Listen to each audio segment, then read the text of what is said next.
Hi అండి, నమస్తే. Welcome to ఐరో హోమ్ స్టైల్ కుకింగ్. ఈరోజు పచ్చి మొక్కజొన్న పొత్తుతోని వడలు ఎలా వేయాలనేది చూద్దాము. స్వీట్ కార్న్ కాదండి, పచ్చి జొన్న పొత్తు అనమాట. బొగ్గుల పైన కాలుస్తారు కదండి, ఆ జొన్న పొత్తు అనమాట. మనం ఇప్పుడు ఇలాగ గింజలన్నీ సపరేట్ చేసేసిన తర్వాత మిక్సీ జార్లో వేసుకొని కచ్చాపచ్చాగా గ్రైండ్ చేసుకుందాము. చూసారు కదా, ఈ విధంగా గట్టిగా గ్రైండ్ చేసుకుంటే సరిపోతుంది. గ్రైండ్ చేసుకున్నదంతా కూడా ఒక బౌల్లోకి వేసుకుందాము. అలాగే ముందుగానే నానబెట్టుకున్నాను అటుకులు. ముందుగా అటుకుల్ని నానబెట్టుకున్నాను. చూశారు కదా, ఈ విధంగా నానితే సరిపోతుంది. నేనైతే ఒక కప్పు అటుకుల్ని తీసుకొని ఈ విధంగా నానబెట్టుకున్నాను. చూశారు కదా, ఈ బౌల్తో ఒక కప్పు తీసుకున్నాను. నానబెట్టిన అటుకులు మనం ఇందాక మిక్సీ పట్టుకున్న మొక్కజొన్నలు ఉన్నాయి కదా, అందులో ఒక కప్పు అటుకులు వేసుకుంటున్నాను.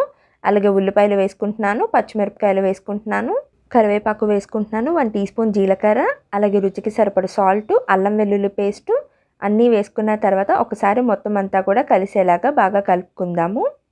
వాటర్ వేయాల్సిన అవసరం లేదు, ఇలా మొత్తం అంతా కలిపేసుకుంటే సరిపోతుంది. జొన్నపొత్తులో ఉన్న తేమ శాతమే సరిపోతుంది.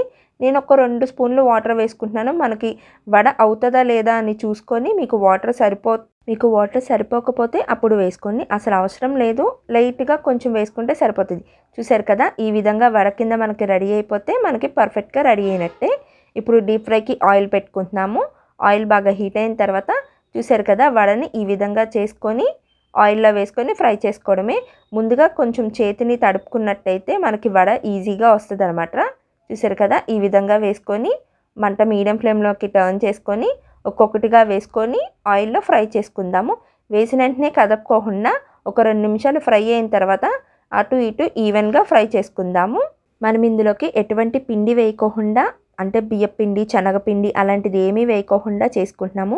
టేస్ట్ అయితే చాలా బాగుంటుంది.